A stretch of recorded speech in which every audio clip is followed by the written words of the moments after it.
ئیلی کۆهین ترسناکترین جاسووس لە مێژووی ئیسرائیل. کە لە مانگی فێبرایەری ساڵی 1950 یەکێتی میسر و سووریا ڕاگەیەندرا، ئیسرائیل هەستی کردووە مەترسیەکان زۆرتر بوون و دەبێ پلانەکانیان بەو ئاراستەیە ببەن یەکێتی عەرەب بگۆڕێت و کار بکات یەکێتیەکە نەبێت و سەر نەگرێت. چونکە لە دواڕۆژ لە ئەنجامی ئەو یەکێتی سیاسیە چارەنووسی ئیسرائیل دەکەوێتە مەترسی، چونکە یەکێتی سەربازی عەرەبی هەڕەشەی نەمانی لێ دەکات. بۆیە پیاوێکی بەوەچە سووری میسری پەروەردەکراو بە جوولەکە ئاین دەدۆزنەوە تا کارێک بکات پەیوەندیەکانی میسری و سووری بڕوخێنێت. لە پاشەوەی لە 28 سێتەمبەری ساڵی 1961 یەکگرتنەوەکەی میسر و سووریا شکستی هێنا، ئیسرائیلیەکان هەناسەی شادمانیان هەڵکێشا.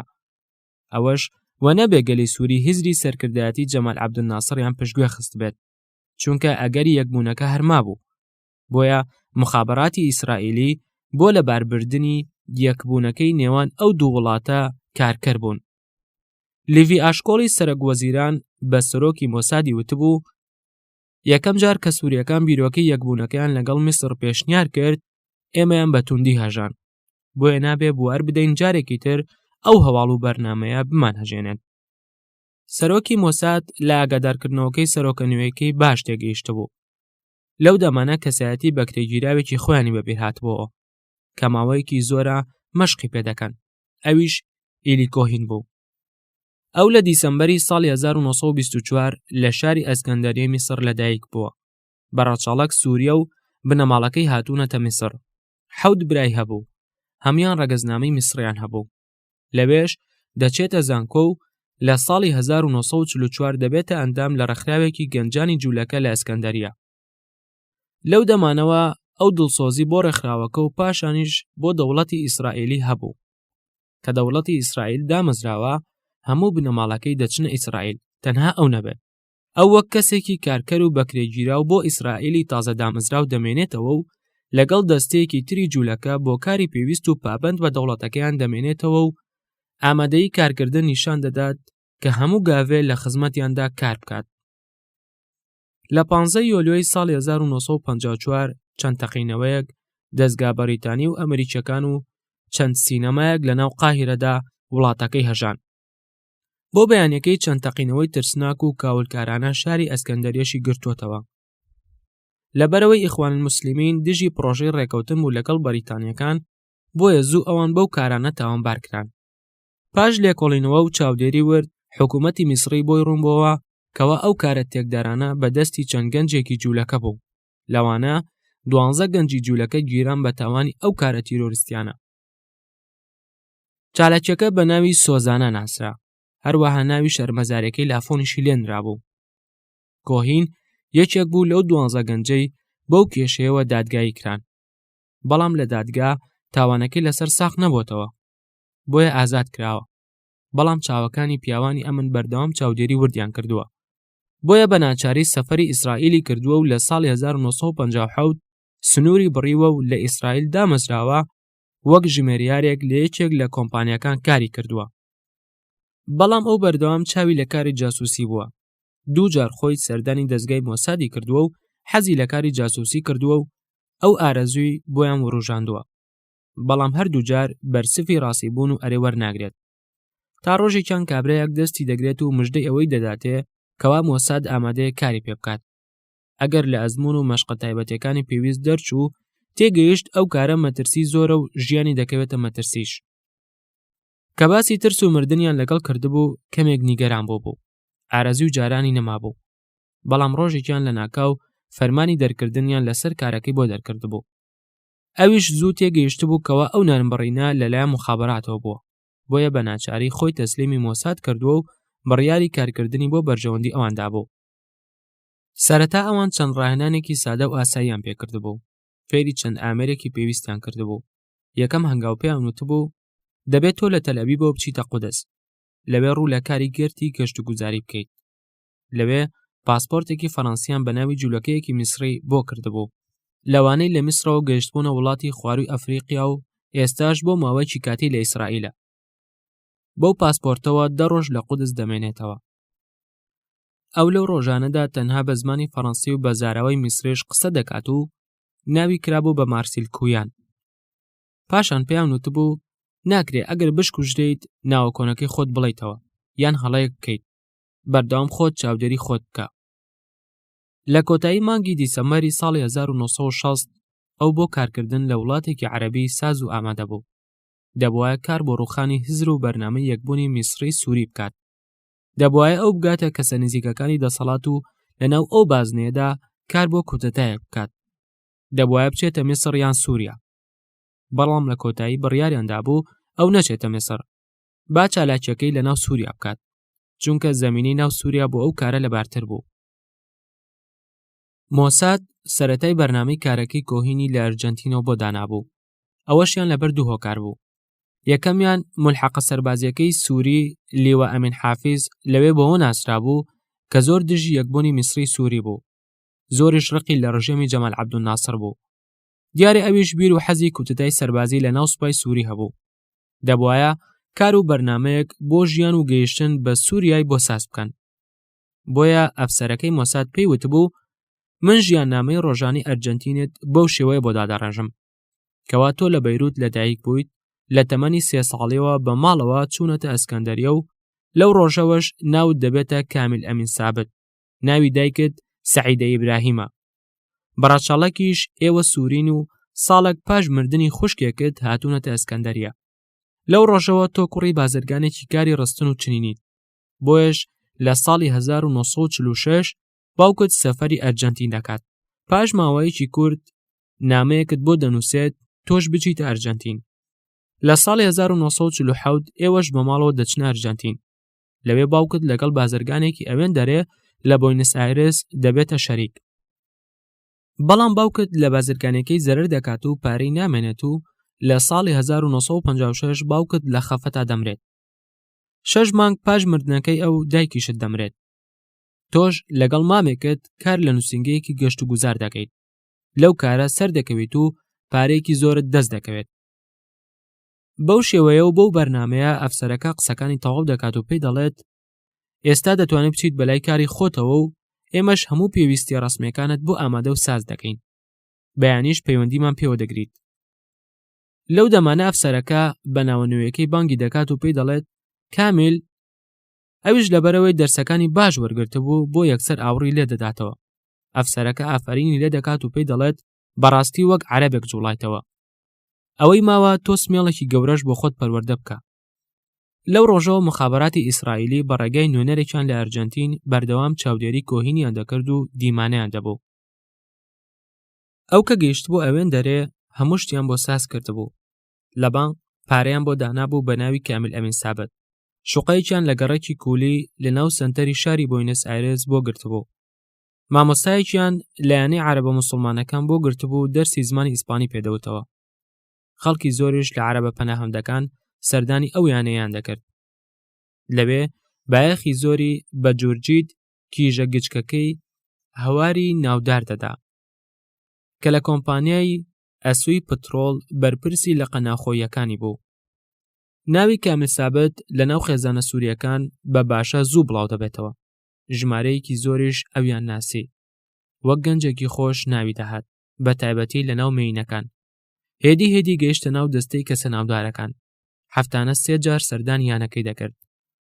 لەوێ خۆی وەک کەسێکی نەیار و دوژمنی سەرسەختی زایۆنیزم دەردەخست. ماوەش لە ناو ڕۆژنامەی وەتەن العەرەبی کە دەستەیەک لە ڕۆشنبیرانی یانەکە بە زمانی عەرەبی دەریان دەکرد ڕیکلامی بڵاو دەکردەوە. بۆیە خاوەنی ڕۆژنامەکە عەبدوللەتیف حەسان دەبێتە هاوڕێی نزیکی ئەو. لەگەڵ ئەو دەچێتە داوەتێکی ڕسمی سەفارەتی سووری. لەوێش هاوسەری ملحەقی بازرگانی سەفارەت یادی ڕۆژی بوونیشی ساز دەکات. حەسان بە کامیل دەڵێت هاوڕێم، دەزانیش نەکەی ملحەقی بازرگانی زۆر بە کەسایەتی تۆ سەرسام بوو؟ دیارە باش سەرنجی ئەوت بۆ لای خۆت ڕاکێشا بوو. بەڵام ئەو بە هاوڕەکەی دەڵێ نەخێر، ئەفسەرەکە سەرنجی منی ڕاکێشا بوو. ئەو پیاوە تەمەنسەروی 70 ساڵانە کەسایەتیەکی بەرچاوی هەبوو. بۆیە حەسان دەستی کامل دەگرێت دەیباتە لای ئەفسەرەکە و بە ئەفسەرەکە دەڵێت جەنابی لیوە ئەمین حافز، ئەو کوڕە شەریفە سووریەت پێدەناسێنم. بەڕاستی کەسێکی وڵات پارێزە و هەتا بڵێیت کەسێکی چاکە. بۆیەش کامیل تەماشای حەسەن دەکات و دەڵێت بەڕاستی ئەوە لیوا ئەمین حافیزی ملحەقی سەربازی سەفارەتە. لیوا حافیز کەسێکی کەمدوو بوو، حەزی لە ئاخاوتن نەبوو، بەڵام ئەو توانی بیدوێنێت و پێی بڵێت من لەو ڕۆژانە هەست دەکەم لەناو خەڵکی سووریا نیگەرانی و دڵە ڕاوچێ لەسەر ڕەوشی سیاسی لە ئارادایە. حافیزیش لە وەڵامدا وتبووی بەڵێ، دیارەکەوە جەمال عەبدولناسر ڕەوشەکەی بۆ بەرژەوەندی و سیاسەتی خۆی قۆرەخ کردووە. سیاسەتەکە بەو ئاراستەیە بڕوات سووریا داگیر دەکات و جڵەوی هەموو شتەکان دەخاتە بندەستی خۆی. ئەگەر شتەکان لە بندەستی من بێت و دەستم لە وڵات بڕوات، ئەو یەکبوونەمان لەگەڵ میسر دەڕوخێنم و عەبدولناسر و ئیسرائیلیش بەیەکەوە لەناو دەبەم. کامیلش دەپرسێت تۆ وا دەزانی سووریا بەتەنها دەتوانێت ئەوە بکات؟ لیوە حافیز وەڵامی دەداتەوە و دەڵێت من ئیمانم بەوە هەیە، بەڵام دەبێت سەرەتا ڕژێمی سیاسی وڵاتەکەمان بکۆڕین. ئەوانە بە دروشمەکانی عەبدولناسر باش هەڵخەڵەتاون. کامیلیش لە وەڵامی لیوا تووڕەکەدا دەڵێ گەورم، ئەگەر لە ناو سووریا چەند کەسێکی وەک تۆ هەبوایە ڕەوشەکە دەگۆڕا و گۆڕانی سیاسی لە بەرژەوەندی وڵاتەکەمان ڕووی دەدا. ئێستا چارەنووسی سووریا لە عقارێکی تر دەبوو. ئەوەش تەنها بە سەرکردەیەکی بەتوانە و بە ئەزموونی وەک تۆ دەکرێت. کامیل بەو قسانەی جوان مەبەستەکانی دەپێکا. لەبەرەوەی لیوە حافز لەو دەمانە پەیوەندی بە دەستەیەکی سەربازی لە ناو وڵات بۆ ڕوخانی ڕەژێمەکە بە کودەتایەکی سەربازی هەبوو، بۆیە دۆستایەتی و پەیوەندیەکانی ئەو دوو کەسە زۆر پتە دەبێت. لەو دەمانەدا مخابەراتی ئیسرائیلی داوای کۆهین دەکاتەوە و ئاگاداری دەکاتەوە کاتیەوە هاتووە تۆ بچیتە ناو سووریا تا لە ناو سووریا بەباشی کارەکانت ڕاپەڕێنیت.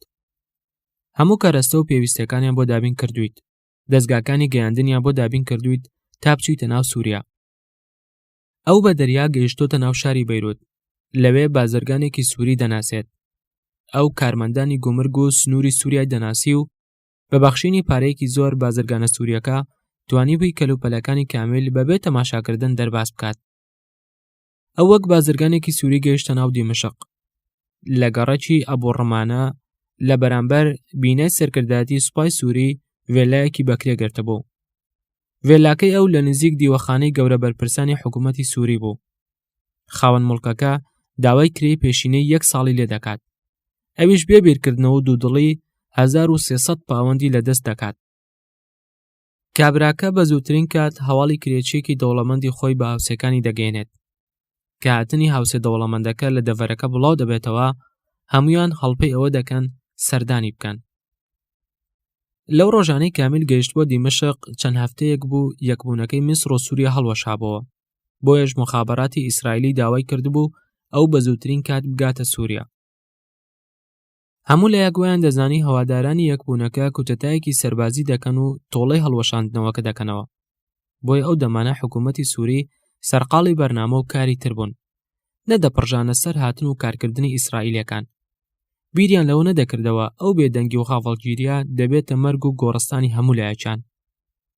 کۆهین خۆی ئارەزووی کاری جاسووسی لە ناو ئیسرائیل هەبوو، نەک لە سووریا.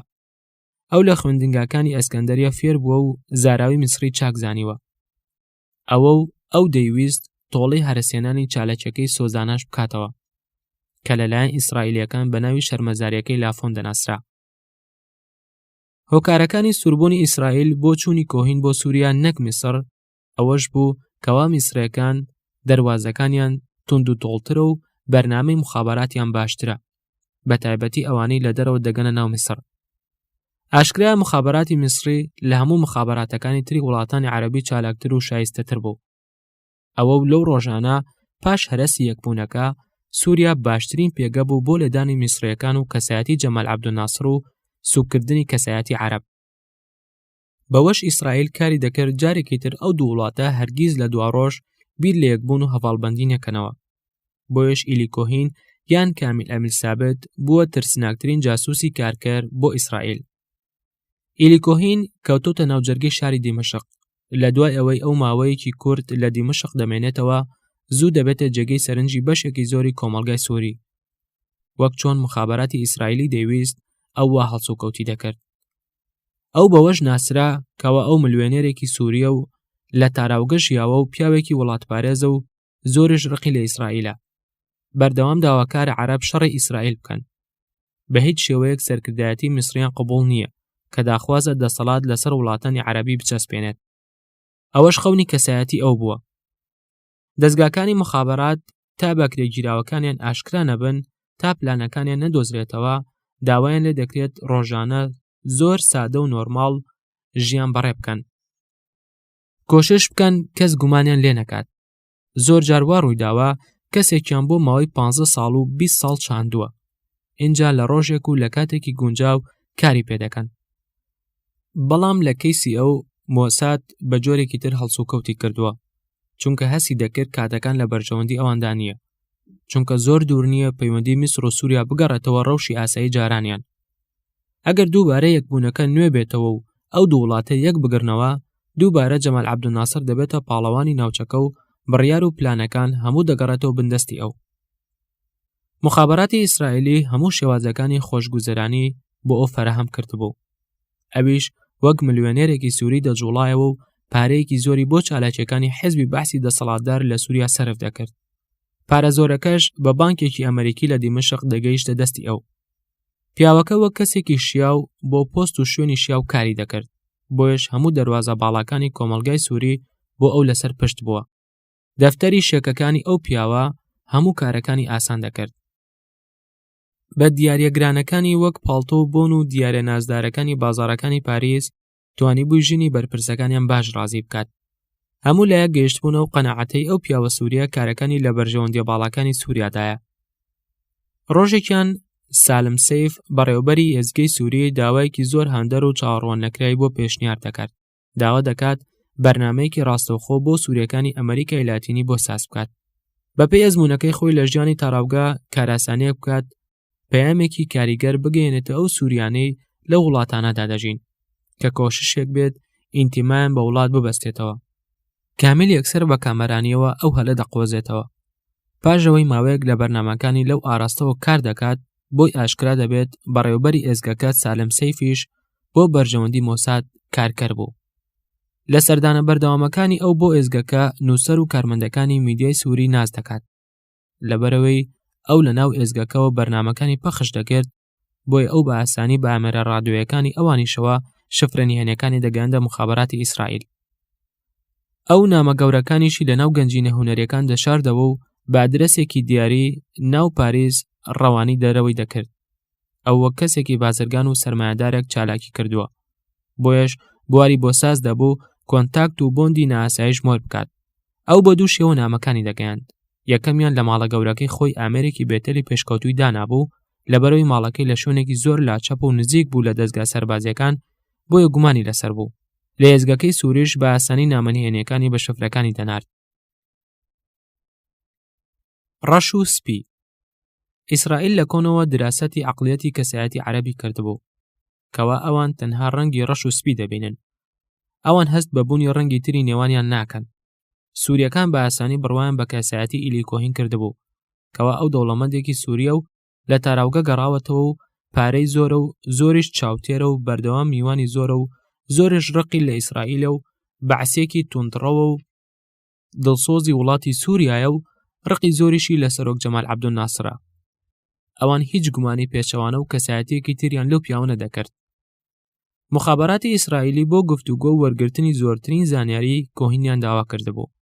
ئەویش لە لای برادەرەکانی وتبووی من لەبەر کاری بیزنس دەبێ بچمە دەرەوە و چەند ڕۆژێک لە ئەوروپا دەمێنمەوە. بۆیە لە سەردانەکەی بۆ دەرەوە گەیشتۆتەوە ئیسرائیل. لەوێ فەرمان و کاری زۆرتریان بۆ داناوە و پارەی زۆریشیان بۆ ناردووە. ئەوانیش هەموو مەبەستەکانیان نەهێشتنی ڕێکەوتنی میسری سووری بوو، کە بەوەیان ئەو بتوانێت بچێتە ناو بازنەتەسکەکانی حکوومەت و حیزبەکەیان. لەو سەفەرەدا داوایان کردبوو ئەو بچێتە بەرەکانی جۆلان و سەنگەرەکان ببینێت و زانیاریان بۆ بنێرێت. پاش گەڕانەوەی وەک جاسووسێک ئەرکی زۆرتر بوو، بڕواشی زۆرتر بوو کەوا سالم سەیف سەر بە مۆسادە، بۆیش بەیەکەوە ئاهەنگ و داوەتی گەورەیان بۆ کەسایەتی دەسەڵاتدارەکان ساز دەکرد. لەو دانیشتنانەدا زۆریش باسی بڕیار و بەرنامی حکوومەتیش دەکرا. لەو شەوانەدا زانیاری زۆر ترسناکی دەست دەکەوت. گەورە ئەفسەرە مەستەکان زۆر نهێنیان ئاشکرا دەکرد. براژنەکەی سالم سەیف سوور بوو لەسەرەوەی کامیل وەک کەسێکی خۆشەویست دەبێت لەو دانیشتنانەدا ئامادە بێت. ئەو ژنە چاوەفسووناویە توانی لە یەکێک لە داوەتەکانی ئەفسەرێکی پلەداری سوپا لەوێ داوەت بکات. ژنەکە بە کامیلی وتبوو ئەو ئەفسەرە حەز دەکات تۆ بناسێت. ئەویش کەسێکی زۆر وڵاتپارێزە و دژایەتی ئیسرائیل و میسر دەکات و سوورە لەسەرەوەی سووریا شەڕی ئیسرائیل بکات. ئەفسەرەکە ناوی سالم حاتوم بوو کە یەکتریان ناسی بوو. کامیل پاش 2 ڕۆژ لە ماڵەکەی خۆی داوەتی کرد بوو. ئەفسەرەکە بە شانازیەوە داوەتەکەی قبوڵ دەکات. لەو داوەتەدا کامیل زانیاری سەربازی زۆر کۆ دەکاتەوە. لەوێ ئەفسەرەکە ئاشکرا دەکات کەوا دەستە ئەفسەرێک سەرقاڵی کوتتایەکی سەربازین. بێزارن لەو ڕۆژەی وڵات و لەو نزیکانەدا کوتەتا سەربازیەکە دەکەن.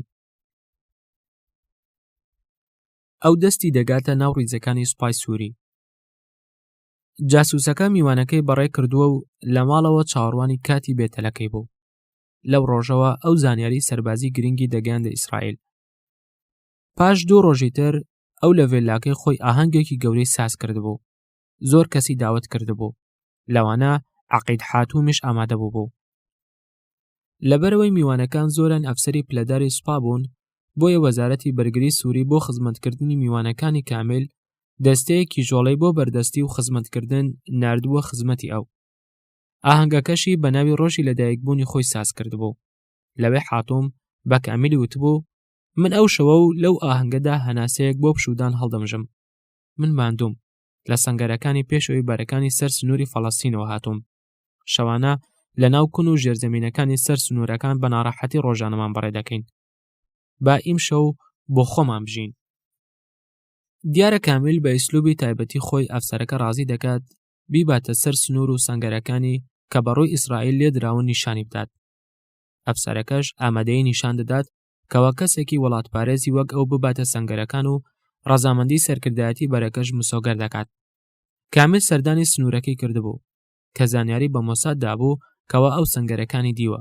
بەپەلا داوای لێ دەکەن کۆشش بکات جارێکی تریش بچێتەوە ئەو ناوچەیە و زانیاری زۆرتر و ورتریان بۆ پەیدا بکات. پێیان وتبوو: ئێمە زانیاریمان لەسەر کەرتی سێمی بەرەی سووریەکە کەم و دەگمەنە. بۆی ئەویش بە ناردن و بەخشینی دیاری گرانبەهای زۆر توانای دۆستایەتی پتەویش لەگەڵ سەرکردەی کەرتەکەش پەیدا بکات. لە هەموو مۆڵەتەکانیدا لە دیمەشق دیمان و دانیشتنیان دەبوو. سەردانی زۆریان هەبوو.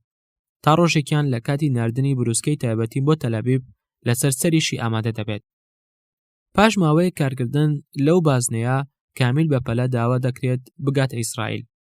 لەوێ دەیانەوێ پرسی بوون و پلانی کوتەتەیەک لە سووریای لێ بکەن. چونکە ئەو پرسیارانە بە بروسکە و بێتەل نەدەبوون. بۆیە ئەویش دەچێتە ئەرجەنتین و لەوێشەوە بەرەو تەلەبیب دەفڕێت. لەوێ پێی دەڵێن ئێمە هەست دەکەین ئەمین حافزی ملحەقی سەربازی پێشووی سەفارەتی سووری لە ئەرجەنتین کوتەتایەک دەکات و دەبێتە کەسی یەکەمی وڵات و پۆستی سەرۆکایەتی کۆمار و هێزەکانی سووریا وەردەگرێت. کە کامیل گەڕاوەتەوە لە 8 مارسی ساڵی 1963 کوتەدا سەربازیەکە قاوما و سەرۆکی وڵاتەکە کەوتە دەست کۆنە برادەرەکەی ئەرجەنتینی. ئەوەی خۆی و ژنەکەی بە دیاری و داوەتی زۆر خەنی و تێر کردبوو. لەبەرەوەی ئیلی کۆهین کۆنە برادەری سەرۆک بوو، بۆی ئەویش لە ئاهەنگی وەرگرتنی پۆستی سەرۆکایەتی داوت دەکرێت. لەوێ ئامادەبووان ئەو وەک دۆستێک و دڵسۆزێکی حکوومەت و سەرۆکایەتی دەناسن. سەرۆک لیوا ئەمین حافز و ژنەکەی کە ئەو فەروە گرانبەهایی لەسەرشان بوو کە لە کاتی خۆی ئەو پێشکەشی کردبوو پێشوازی لە میوانەکانیان دەکەن. لەو ئاهەنگەدا کامیل بەڵەندەرێکی سووری دەناسێت کە پرۆژەیەکی گەورەی لەبن دەست بوو بۆ گۆڕینی ڕێڕەوی ئاوی ڕووباری بانیاس بۆ سووریا. دیارەکەوە ئەو پرۆژەیە بۆ سووریا و جیهانی عەرەبی بایەخی زۆری هەبوو. حکوومەتی سووری داوای لە کامیل کردبوو کار بۆەوە بکات سەرمایەدارە سووریەکانی تەراوگە پارەکانیان بهێنەوە ناو سووریا و سەرمایەگوزاری تێدا بکەن. داواشی کردبوو ئەگەر لەو پلان و پرۆژانش کە دەتانەوێت سەربازی و بەرگریش بێت ئەوە لە پاراستنی نهێنیەکانی دڵنیابن. لەو ماوەیە کامیل زانیاری سەربازی زۆری دەدا ئیسرائیل. نەخشە تۆپۆگرافیەکانی دەگەیاند. ڕادیۆی سووریاشی بۆ ئەو مەبەستە بەکاردێنا. لە ئاهەنگ و داوەتەکانی ماڵەگەی خۆشیدا وێنەی زۆری میوانەکانی لە ڕەوشی ناشایستەشدا دەگرت. پاشان وێنەکانی وەک هەڕەشەش بەکاردێنا و زانیاری ترسناکیشی بەو شێوەیە دەست دەکەوت. وەزیرە جاسووسەکە لەبەرەوەی کامیل لە سەرۆک زۆر نزیک بوو، بۆیە زۆر ناوی داهات بکرێتە وەزیرێکی دەسەڵاتداریش، واتە وەزارەتێکی کاریگەریش وەرگرێت. فەریق عەلی عامر سەرۆکی دەستەی ئەرکانی شەڕی سوپای میسری بۆ بەسەرکردنەوەی سەنگەرەکانی سووریا و وەستان لەسەر کەم و کوڕەکانی ئەو سوپایە و باسکردنی لاگەری شەڕێک بەڕووی ئیسرائیلی دوژمن بڕیار بوو سەردانی سووریا بکات. ئەو وەک نمایندەی سەرکردایەتی یەکگرتووی عەرەبەکان دەهات کە تازە ئەو نوێنەرایەتیە لەلایەن کۆماری عەرەبی و لەبەر ڕێنمایەکانی سەرۆکەکەی عەبدولخالق حەسوونە دانرابوو کە فەریق عامێری گەیشت بووە بەرەکە و لە سەردانەکانیدا بەردەوام بوو. ئەفسەر هاوڕەکانی کامل حەزیان کردبوو ئەویش لەو مەراسیمەدا جێگای دیار بێت، بۆیە سوور بوون لەسەرەوەی ئەویش لە پێشوازیەکان و بەرنامەکان ئاگادار بێت، بەڵام ئەو زۆر حەزی نەکردبوو. بەڵام لەبەرەوەی دەنگۆی ئەوە هەبوو ئەو دەبێتە وەزیر و پۆستێکی باڵا وەردەگرێت، ئەویش وەک کەسایەتێکی ناوداریش ناگرێت خۆی لەو میوانداریە دوور ڕابگرێت. لەو دەمانە ئەمین حافز بەنهێنی بۆ چارەسەر لە دەرەوە بوو کە لە سەردانەکەی گەڕاوەتەوە وڵات لەگەڵ ئەندامانی باڵای حکوومەت و حیزب کۆبوونەوەی کردبوو. پاش چەند سەعاتێک چەند بەشی بەرنامە و کارنامەی دیمانەکەی لە ڕادیۆی ئیسرائیل دەق و دەق دەبیستێتەوە. ئەوەیان سەرۆکی زۆر نیگەران و تەنگاو کردبوو، بۆیە زۆر بیری لەوە کردوتەوە دەبێت کێ بێت ئەو قسانە بباتە دەرەوە، ئەو کارنامەیە چۆن وازوو بە دروستی دەگاتە ئیسرائیل. دیارەیەکێکی زۆر نزیک لە خۆمانە، یەکێک لە ئەندامانی سەرکردایەتی و کەسێک پەیوەندی هەیە، بەڵام ئەو گومانی لە کەسایەتی کامل سابت نەبوو. لە مێژە ئەو کەسە ناز دەکات و وەک کەسایەتێکی سووری وڵاتپارێزێک ناسراوە، بۆیە پەنجەی گومان ئاراستی ئەو نەدەکرا. لە کۆبوونەوەی داهاتوش هەمان سیناریۆ دووبارە دەبێتەوە. کۆبوونەوەکە لە ناو بازنەیەکی سەرۆکایەتی داخراویش گیرا بوو. اینجا لە ڕادیۆی ئیسرائیل باس کرا کەوا سووریا بەنیازە ئاراستە و ڕێڕەوی ئاوی ڕووباری بانیاز بگۆڕێت. پلانە سەربازیەکانی بەرەکانیان ئاشکرا دەکرد، بڕیارەکانیان دەزانین، هەموو لایەک کاریان بۆەوە دەکرد کەسە گومان لێکراوەکە بدۆزنەوە، بەڵام هیچیان دەست نەدەکەوت، چونکە سەرۆک و سەرکردایەتی تەنها لە کامل گومانیان نەبوو. لەو لاشەوە مخابەراتی میسری کاری لەسەر ئەو وێنانە کردبوو کە لە سەردانەکەی ڕەفیق عەلی عامر بۆ سووریا گیرا بوو. گومانیان لەسەر کەسایەتی کامل کردبوو. یەکێک لە ئەفسەرە میسریەکان یەکسەر ئیلی کۆهینی ناسیوەتەوە، وتبووی ئەو پیاوە بەسمێڵە دەناسمەوە، ئەو پیاوەی لە وێنەکان بە جلی سەربازی لە پشت فەریق عامرەوە وەستاوە، ئەو پیاوە جوولەکەیە کە لە ئەنجامی سەرنەکەوتنی لە چالاکیەکەی سۆزانە لە میسر ڕای کرد و دوورکەوتەوە. بەڵام لەبەر ئاڵۆزی پەیوەندیەکانی ئەو دوو وڵاتە نەدەکرا سەرکردایەتی سووری بەوە ڕازی بکەن کەوا کامل سابت پیاوێکی جوولەکەیە و ناوی ئیلی کۆهینە و لە میسر ڕای کردووە. کە سەرۆک جەمال عەبدولناسر دۆسەی تەواوی ئیلی کۆهینی جاسووسی دی بوو کە بە ناوی کامل سابت لە دیمەشق ژیان بەسەر دەبات، دڵنیا دەبێت ئەوە ئەو کەسەیە کە لە ڕابردوو لە میسر بووە و پیاوێکی جاسووسە. ئەو دەمانەش پەیوەندیەکانی حکوومەتی میسری بە حیزبی بەعس لە سووریا ئاڵۆز و شپرزە بوو. نەیارەکانی یەکبوونەکە پاش هەڵوەشانەوەی پرۆژەکە کەوتنە قسە هەڵبەستن و داڕشتنی پلان بۆ زۆرتر دروستکردنی ناکۆچی لە نێوان ئەو دوو وڵاتە. دەیانوت عەبدولناسر زۆرتر مەبەستی ئەوە بووە کەوا وڵاتی سووریا کۆنتڕۆڵ بکات، ئەو دروشمینێتەوەی عەرەبی بە فێڵ بەرز کردیتەوە، ئەو چاوی لە دەسەڵاتی تەواوی ناوچەکەیە. ئەو ماوەیەش کە بەیەکەوە یەکێتیەکەیان کردبوو ساڵانی زوڵم و داپڵۆسین و ئەشکەنجە بووە. دەستگای مخابەراتی میسری لەسەر هەموو بوارەکانی کارکردن باڵادەست بووە، بۆیە زۆر نهێنی ترسناکیان ئاشکرا کردووە. یەکێک لەوانە تەوقیعی لەسەر بەیانی هەڵوەشانەوەی یەکێتیەکە کردبوو سەلاحەددین ئەلبەیتار بوو، ئەگەرچی تا ئەو دەمانەش جەمال عەبدولناسر ئەوی بە کەسێکی دڵسۆز و کارەی هیزری یەکبوونی عەرەبی دەزانی، بۆیە بڕواکردن بە یەکتری نەبوو. ڕەوشی ناوچەی سووریا بەرگەی ئەوەی نەدەگرت دۆسیەیەکی وان نیشان بدرێت، بەڵام عەبدولناسر بڕیاریدا دوو دانە لەو دۆسیە ڕەوانەی سووریا بکات. یەکێکیان بگاتە دەست سەرۆک ئەمین حافز، دانی دووەمیش بگاتە دەست عەقید ئەحمەد ئەلسویدانی، سەرۆکی یەکەی قەڵاچۆکردنی جاسووسیەت لە مخابەراتی سووری. دۆسیەکە چەندین بەڵگەی ڕوونی تێدا بوو. مەبەستی میسریەکان ئەوە بوو ئەوان باش لەو مەسەلە تێبگەن و چارەسەری بکەن. بەڵام سەرۆک حافز چۆن بڕوا دەکات برادەرێکی سەردەمی ڕۆژانی ئەو لە سافارەتی ئەرجەنتین ئەو جۆرە کارانە بکات؟ ئەو کارە لەو کۆنە برادەری ئەو ناوەشێتەوە. ئەو لەو ڕۆژانە هەستی کردووە ئەو پیاوە بازرگانە دەوڵەمەندە ئەو کەسەی هاوکاری زۆری حیزبەکەیان بووە، ئەوەی زۆر بە ئاشکرا دژایەتی ئیسرائیلی پێوە دیار بوو، بۆی ئەوەی لێکدابەوە کەوا میسریەکان نیازیانە حیزبی بەعس بڕوخێنن، بۆیەش دایانەوێ ناو دۆسیەی بە گومانی بۆ بدۆزنەوە. بەو جۆرە کامیل بێگومان و دوور لە چاوی چاودێری لە دیمەشق مایەوە، بەڵام حافز دەیزانی کەسێکی نزیک لە خۆی بۆ بەرژەوەندی ئیسرائیل جاسووسی لەسەر دەکات. گومانی لە هەموو کەسە نزیکەکانی خۆی هەبوو تەنها کامیل سابت نەبێت.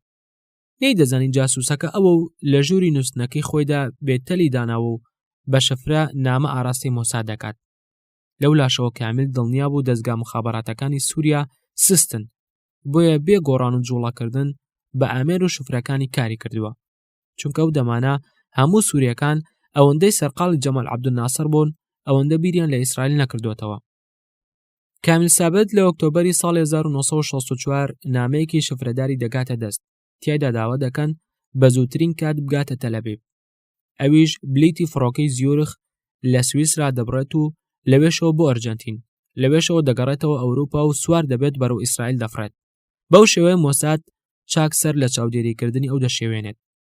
لە 13 نۆڤەمبەری ساڵی 1964 هێزەکانی ئیسرائیل سنوورەکانی سووریا دەبڕن و ڕێڕەوی ئاوەکەی ئوردون دەشکێن و هەموو کەرەستەی پرۆژەکەش خاپوور دەکەن. بەو هێرشە لە ناکاوە بەرنامە و نەخشە دزینی ئاوی ڕووباری ئوردن لەلایەن سووریا هەڵدەوەشێتەوە.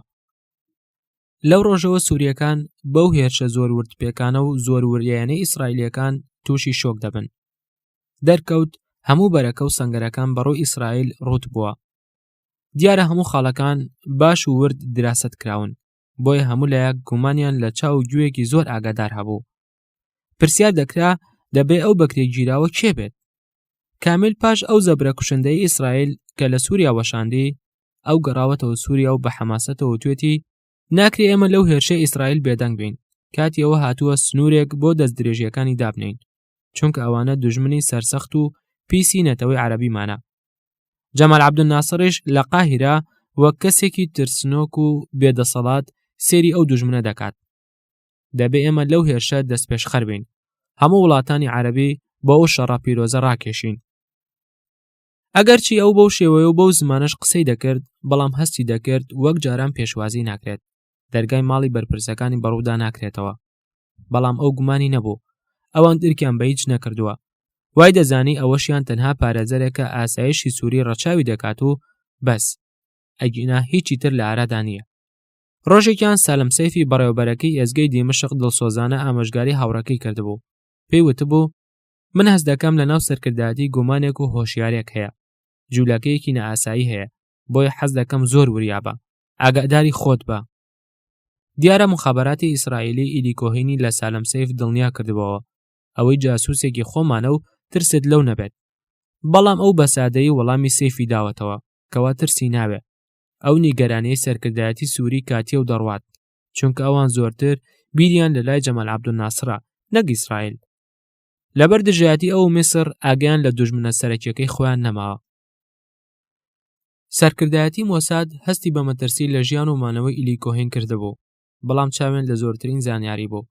دەیانویست زۆرترین سەنگەرەکانی جۆلانیان بۆ بدۆزێتەوە و نەخشەی زۆرتریان دەویست. مایرامیتی سەرۆکی مۆساد دەیزانی کۆهین زۆرتری پێدەکرێت، بۆیە نەدەکرات دەستبەرداری بن. دەیویست زۆرتر زانیاری لەسەر دامەزراوە ئابووری و سەربازیەکانی وڵاتانی عەرەبی تریشان دەستکەوێت. مۆساد پارەیەکی زۆریان لەو جاسووسە سەرف کردبوو، بۆیە نەدەکراوە بە ئاسانی ئەو لەو گۆڕەپانە بکێشێتەوە. بۆ گەڕانەوە و دەربازبوونیشی لە سووریا و گەیشتنەوەی بە ئەرجەنتین بەرنامەیەکی وریای دەویست.